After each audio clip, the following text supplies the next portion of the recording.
ഇന്ന് നമ്മളൊരു car washing video ആണ് ചെയ്യാൻ പോകുന്നത്. ഒരു ഷോർട്ട് വീഡിയോ.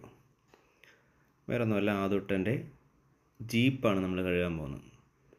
ആദൂട്ടൻ്റെ ജീപ്പ് നമ്മൾ ഫോമൊക്കെ അടിച്ച് പിടിപ്പിച്ച് എല്ലായിടും നല്ലപോലെ അടിച്ച് പിടിപ്പിച്ച് ചെളിയൊക്കെ ഒന്ന് റബ്ബ് ചെയ്ത് കളഞ്ഞ്, കാർ ഷാമ്പു ഇട്ട് റബ്ബ് ചെയ്തൊക്കെ കളഞ്ഞ്, പിന്നെ സ്റ്റിയറിങ്ങും സൈഡും ബാക്ക്, അതിൻ്റെ വീല്, സ്റ്റെപ്പിന് എല്ലാം നമ്മൾ നല്ലപോലെ റബ്ബ് ചെയ്യുവാണ് അഴുക്കൊക്കെ കളയാനായിട്ട്. ചെളിയൊക്കെ പിടിച്ചിട്ടുണ്ടായിരുന്നു, ഇഷ്ടംപോലെ ചെളിയൊക്കെ ഉണ്ടായിരുന്നു. ഇവിടുത്തെ ഈ പൂഴിയിലൊക്കെ കിടന്ന് ഓടിയിട്ട് മൊത്തം ചെളിയായിരുന്നു. തന്നെയല്ല കുറച്ച് ദിവസമായി വണ്ടി എടുത്തിട്ട്, അപ്പോൾ അത് കാരണം മൊത്തം അഴുക്കായിരുന്നു.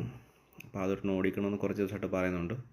എന്തായാലും നമ്മൾ നല്ലപോലെ ഫോമൊക്കെ അടിച്ച് പിടിപ്പിച്ച് അത് തുണിയൊക്കെ വെച്ച് നല്ല റബ്ബ് ചെയ്തതിന് ശേഷം പ്രഷർ വാഷർ വെച്ച് അടിച്ച് കഴുകാൻ പോവാണ്. ഇതേ ഇപ്പം തന്നെ നോക്കിയാൽ അതെല്ലാം നല്ലപോലെ ക്ലീനായി വരുന്നുണ്ട്. ആ വണ്ടി നല്ല സുന്ദരനായിട്ട് വരുന്നുണ്ട്. ക്ലീൻ ചെയ്ത് ഇതേ വീലൊക്കെ നോക്കി. ഈ സ്റ്റിക്കറൊക്കെ നമ്മൾ ചെയ്തതാണ് കേട്ടോ. ആദൂട്ടിൻ്റെ പേരും സ്റ്റിക്കർ അതൊക്കെ നമ്മൾ ചെയ്ത വർക്കാണ്. അങ്ങനെ ഇതേ ഫൈനലി വണ്ടിയുടെ ഭംഗി അങ്ങ് നമ്മൾ അറിയുകയാണ്. നല്ല സുന്ദരനായില്ലേ വണ്ടി? ആദൂട്ടിൻ്റെ വണ്ടി ഒന്ന് നോക്കിയേ, നല്ല സുന്ദരനായില്ലേ? ഇനി നമ്മളതൊന്ന് വെയിലത്ത് വെച്ച് ഉണക്കുവാണ്. എന്നിട്ട് നമ്മൾ പതിയെ വണ്ടി ആദൂട്ടിനെ ഇരുത്തി ഓടിക്കാൻ പോവാണ്.